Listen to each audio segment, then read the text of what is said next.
and they translate to wise guardian of the ocean. Ooh, right?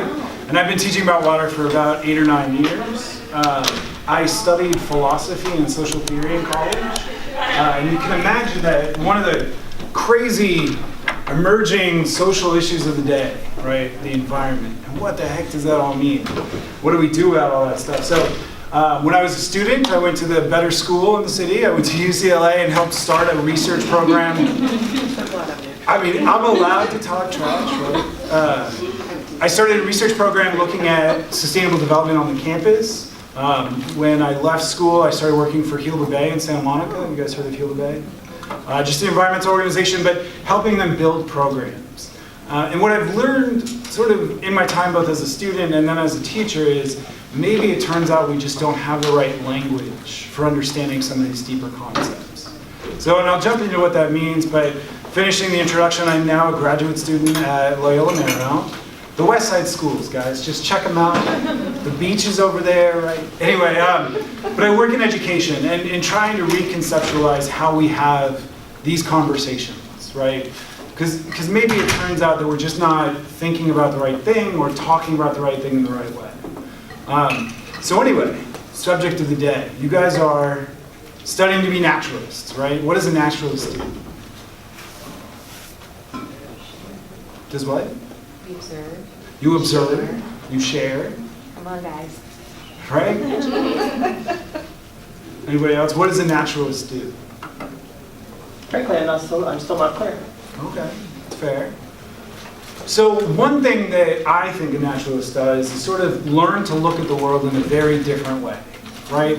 So instead of saying, oh, hey, that bird, you're like, it's got red wings, it's got brown eyes. It's teaching you to be more observant, right? Maybe recording some of that, at least being critical and reflective about what you do. So today, I want you guys to be a little bit critical and more observant about water, right? That's the subject that I've been invited here to talk about.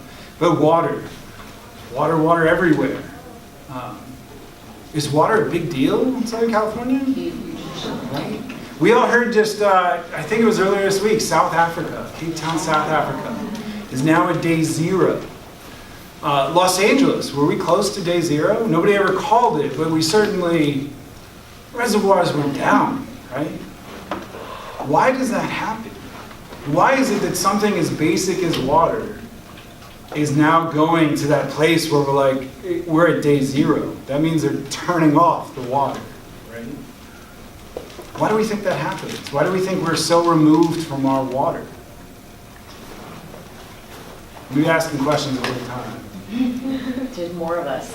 There's more of us, that's one, right? Overpopulation or population. Way in the back. It's heavily subsidized, so you don't really know the real price of water. Right, there's certainly a gap. Somewhere there's a financial gap, maybe. Do you think there's a social gap too, to water? Here's an interesting question. Before last week, how many of you guys had ever been to the LA River? That to me says there's a social gap with the river, right? Half the class haven't been there. The city was founded here because of the river. And it's taken 200 years for us to be like, hey, what river? So anyway, back to scene setting. Let's learn to look at water, recognize water. We've seen a map like this before, right? I wish it could be dark. Let's see if we can turn it down. A map like this, we know what kind of map this is? Topographic map. It shows what? Elevations, right? Never mind. I was going to look for a way you can see better detail, I guess, if it was darker. But this is actually a map of the Los Angeles area watersheds, right? So water flows over the topography. Water is really lazy. It hates going uphill. Maybe that's better. I think it's like fuzzy. It's fuzzy? It's the filter. It's the filter? Anyway, we'll do what we can. If you can't see it, nod like you can. So anyway, this map tells us there's water here. I like starting with this picture better because this looks more recognizable, right? If we were a bird flying overhead, this is what we would see. What you can't see is where the water's at. And so back to being a little stepped away. If we have no frame of reference for where we see water, do we think about water on the daily? right? So we're starting to come to a place where we're so far removed. This looks totally foreign to us, but this tells us a significant story, right? This tells us where water is flowing. The topography tells us why it's flowing that direction, right? Water starts up top in those mountains, kind of funnels its way through, and as it gets right around here, it starts to tell a very different story. No longer is it running off the mountains, it's now running into what's here in this flat area. Maybe you can see better on this picture. What's in that flat area? The city. A city, right? So water is now telling two stories. One, how it engages with the environment, and two, how it engages with people that engage with the environment. You try to tell me to be quiet. It says volume/focus, so I'm just trying that button. No, I get you. So one thing about telling the story about water and the environment is telling the story about water and people. This is where I'm terribly fascinated and getting sort of more fascinated, because water's been a concern since day one, right? If you're going to live anywhere, you got to figure out where your water's at. Here in Southern California, especially in Los Angeles, we had people that have been here, they estimate around 10,000 years, the Native American population, the Tongva. Now after 10,000 years, do you figure your relationship with water would be pretty worked out, right? If you're dating somebody for 10,000 years, you figure, hey, we've got things worked out, right? So the Tongva. Has anybody ever seen any, have you ever been to a Tongva site or seen anything in the museums about them? So these guys are really awesome. I invite you to go check them out. I think they have displays in the Natural History Museum. They should have a display in your school, but maybe they don't. Mine does, just saying. There's a lot to be said about how these people adapted their lives to living around water, right? So you can see, if this was a better picture, some of these huts are designed to adapt to water flows, right? So the more that water flows, those huts get taken down and moved where there's high ground, right? You're adjusting to flood patterns, rain patterns, even drought patterns. They maintain very movable villages. They didn't really build a whole lot. They didn't lay down a whole lot of that gray stuff that we see all over the place here, right? The animals, where do you think they got their animals? Nearby or far away, right? So if we think about sustainability, if we think about being able to live in a place over a long period of time, do we think these guys have kind of figured that part of it out? So they build all their structures with local materials. They hunt local animals, and they keep a fair balance because they don't want to overhunt their prey, right? They don't want to starve themselves. There are a lot of stories about Native American traditions before European settlement. They mostly figured out how to live in the region. There are some stories that some of these tribes do overconsume their local resources, but by and large, most of the natives that lived in America, Central America, they got it figured out. They've been here for a while. This is a great map of some of their villages. This actually points out a little bit of some of these lines, back to the water flows from the original picture. You can see they have to stay near water, right? Water is still an essential resource. But this is kind of what I'm more interested in. So people wanted to go explore the world. They wanted to go find a new place to live, right? So we had a lot of European nation states become colonial. They wanted to go find the new land, the new wealth, right? So how many of you guys have heard of the Portola expedition, right? So the founding of Los Angeles were the Spaniards exploring north. They settled Central America. The Portola expedition starts, I think it's Baja California, or did it start on the interior of Mexico? Anyway, these guys are climbing all the way up Northern California. They make it all the way to San Francisco, but they're looking for a new home, a new settlement. They're defining a new relationship, right? They got tired of their old world, Spain. We're going to go settle the Americas. Columbus is the front end of the Spanish sort of colonial jump on the Middle Americas. But along with the Spanish come a few different things that affect our water, right? So again, water is telling a story with the local topography. It's moving over the land, it's draining off of hillsides. as it gets going, it moves along other systems, right? So if water is pouring constantly over rock, what happens to that rock? Erosion, right? So these are other things you guys will be talking about in the Naturalist series, but how erosion works and how mineral transport works and how that's all part of the rock cycle, right? What about water moving over, let's say, dead plant matter or dead animal matter? Is it doing anything? Is it moving anything?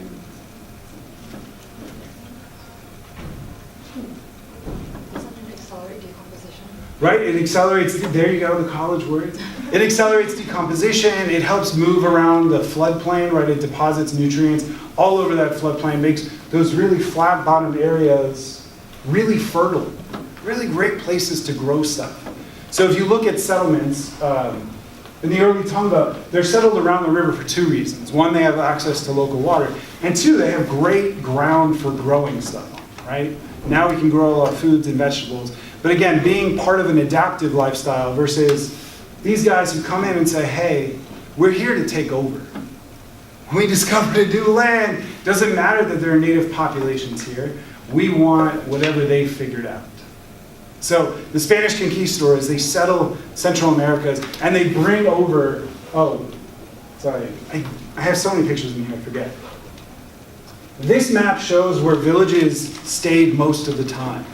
The Tonga way of life said, hey, ownership, not really so much. We're developing a relationship with the land, right?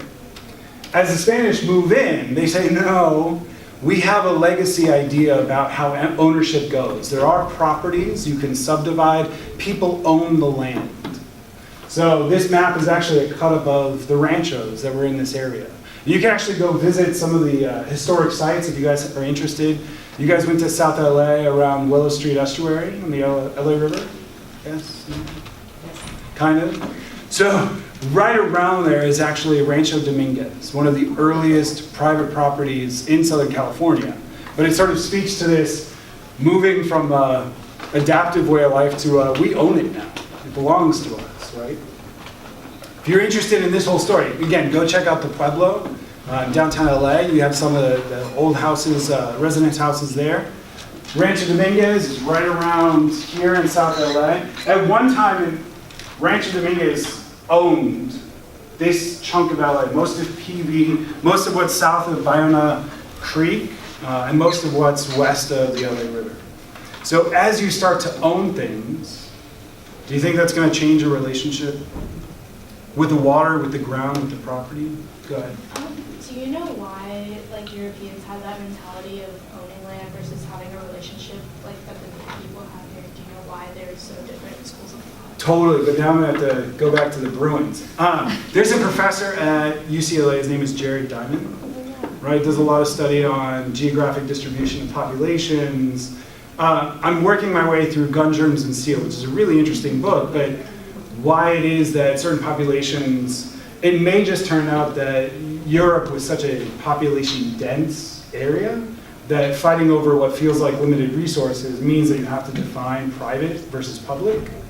So they come with that mentality. Things are scarce. We have to claim it as ours. They land in the new world where there's seemingly abundance, and they start claiming, what's theirs. Some theories. I mean, there's other ideas about sort of religious dictate that you now have a call from God to conquer. But I believe more about the limited resource part of it. We have to own it because there's not enough to go around. Sad fact is that you steal. They stole, right? They stole from these guys, which is the craziest thing. And I know this may be a little political to use a word like steal, but the Native American genocide is one of the craziest bits of history, I think. But not only because there's this social aspect to it, because there's an environmental aspect to it. I didn't know this until I was reading Diamond's book. There are two things in this picture that fundamentally changed North America, and the Spanish did it. Horses? Horses is one. Horses are not native to North America. Fundamentally changed the landscape by bringing a horse. The other animal that's in this picture? Cows and horses. So, jumping back into the world of water, why do we care about cows and horses? They use a lot of resources. What do they put out? Well, methane sort of goes in the air. What goes down, right? So now you're fundamentally shifting the nutrient load in that water. You're adding a lot of maybe nutrient sources that just weren't there. Do you guys know where the Biona wetlands are? Right? So if you go to the Biona wetlands and you talk to anybody at Friends of Biona, they'll show you the corral scar in the wetlands. So it turns out when the Biona wetlands was part of the rancho and they had a barn there, they had a corral where the horses would walk around. So animals compacting soil, animals chewing up all the ground cover will fundamentally scar that land. You can go see, I think it's 150-year-old, and it's just where the horses were walking around, right? So bringing animals, what's the ungulates? What's the right word? Ungulates. Philosophy, not science, right? Ungulates. They're changing the way our society or whoever's living here is relating to the land. These guys are hunter-gatherers. We're picking it up. We may be doing some agriculture, but it's very bare minimum. These guys own the land. That means their impacts are theirs, and it belongs to them. So bringing in horses and cattle, we don't have an affinity for this land. We've only been here for 50 years. We're moving in, we're doing what we're used to, right? So other interesting shifts that start to happen, people, more people. Oh my God, more people, right? So if you have a lot of horses, if you have a lot of cattle, you can sell all that stuff, right? You can sell hide, you can sell meat, you can sell transportation, you can sell lots of, you can make the land valuable. So if the land is valuable and people can live here, it turns out people start moving in, right? So when Los Angeles was founded in the late 1700s, there were 40 families that settled the area, so a little under 100 people. Within 100 years, you had almost 100,000 people. So these population shifts, do you think they have any impact on water? Maybe, not so much. Well, first of all, these guys, we're back here, where do you have to go to get water? Just down the street, right? It's easy enough. What about if you started building lots of things, lots of, let's say, farms. You need to get water to that farm, you need irrigation. What about central plumbing, right? So, do you think you can just scoop all the water you need and walk it over to where? So, Jen in the back is going to talk to you a little bit more about infrastructure. But I just want to point out, this requires us not only using what's available, but adapting it more to our needs. This is where we start to build on that water, build on that river. We build the Zanya Madre system. So now instead of a natural flowing water body, water, we're living in a very tight relationship. We understand that it flows. Do we know what kind of ecosystem we live in? Not ecosystem, biome? Biome is the right word? No. What's the right word? Anyway, climate, sorry. The climate of Southern California. Mediterranean. Do you know what Mediterranean means, what it tells us? It's dry. Is it always dry? Wet in the winter. We get about 12 inches of rain a year. Most of that happens in 2 months, January, February. When you live like this, you're adapted to those kinds of flood and drought cycles. You manage your development. You don't overtax your resources. You adjust your property so that in a flood year, you can move your stuff away, right? As we build more permanent structures, as we change the way that water flows over the land, as we put down roads and as we put down farms, can we adjust to those flood and drought cycles? Right? Now we're building, you can see the river is running right towards the top. We're building right against the river. Right? So some dramatic things will start to happen. First, the Zanya Madre system. We calculated, or we thought we did, how much water flows in that river. And we divided it up and we built a system to use that water for our needs. We sent some of that water through the city, some of that water through our agriculture. It goes up, it goes down, it doesn't go too out of whack right away. But as more people start moving in, yeah. What is a huge difference between, just the three, right? If you had to put three colors, what three colors do you see in this picture? Yellow, blue, and green. So let's pretend that there's colors in this picture. It's more gray and green. Let's pretend there's color in this picture. Brown, gray. Brown and gray, right?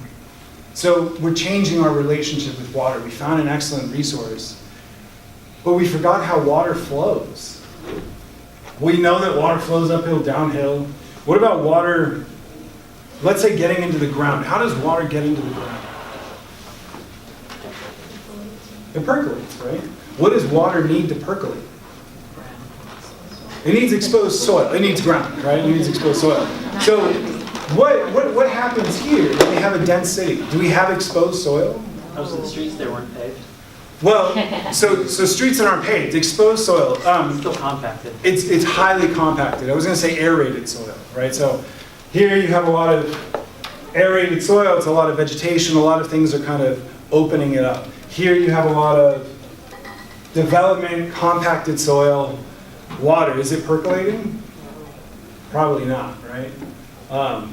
So this is where our relationship with water starts to change, but certainly not in our favor.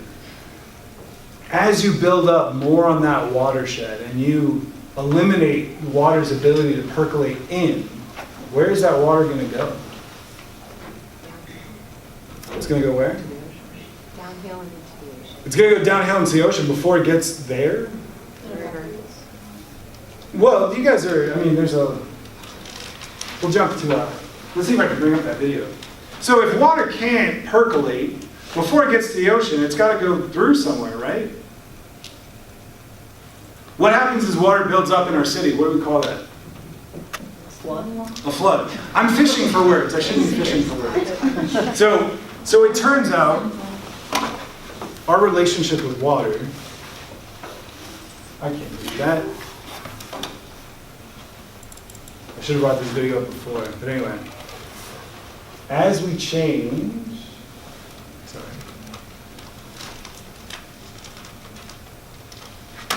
As we eliminate water's ability to soak into the ground, it has nowhere to go. It starts running off.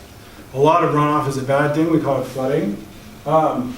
Right now, we're seeing that all over, Houston was underwater, New Orleans was underwater. A lot of cities are kind of running into this really weird moment where we've planned for a certain type of weather event, but we're not really ready for all of it. So it turns out that Los Angeles went through this very same thing about 100 years ago.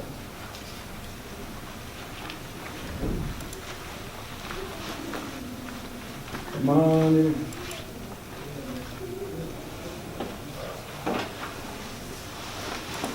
So, fast forward through a lot of things.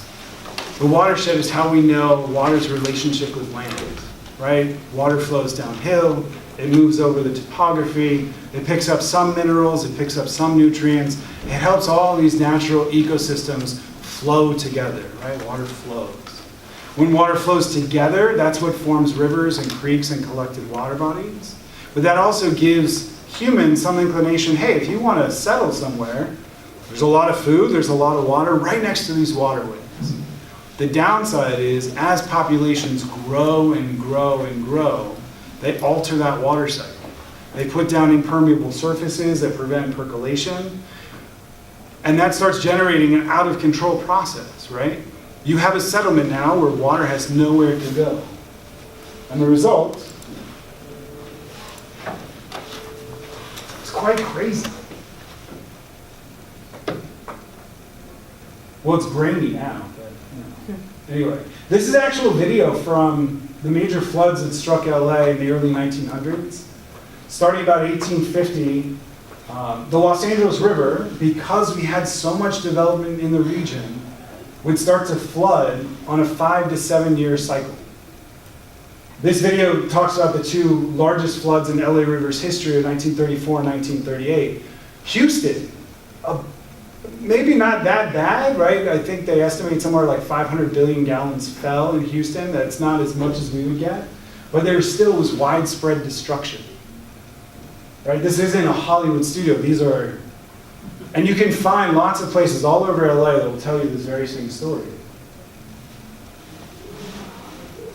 But before, where we were doing a lot of that changing to the water story, This is where that story kicks back and says, ha, right? You can't control something on the scale of an ecosystem.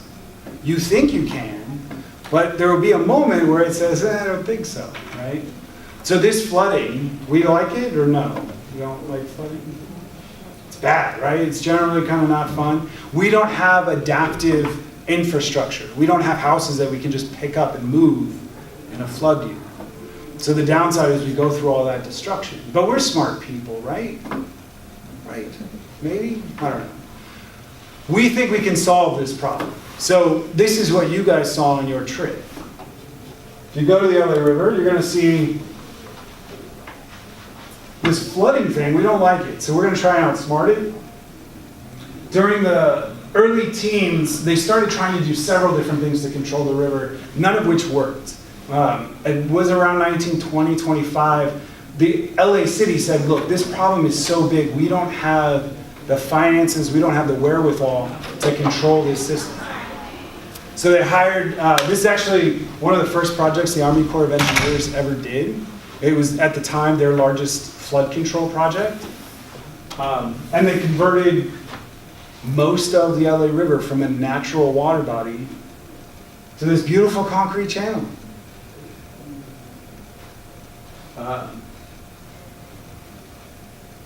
For you history buffs or social science buffs, big part of the WPA program put a lot of people to work. So it sort of, coordinated with some other unfortunate bits of our history.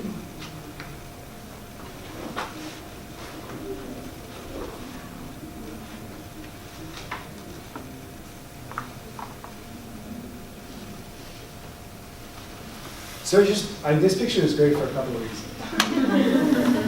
First of all, you guys saw this, right? You walked the LA River. It's crazy to imagine that 100 years ago, if you needed water, that's where you went, right? This picture I love because number one, nobody told the cow. Nobody's like, hey buddy, guess what we're gonna do? We're gonna change everything. The other thing is that as out of place as that cow looks because the river is different, it didn't strike me until very recently that cow himself is vastly out of place. How did he get there? Right? He got there, yeah, exactly. How did he get there? Well, maybe he was just looking for water. But again, that cow sort of represents these changing relationships with water.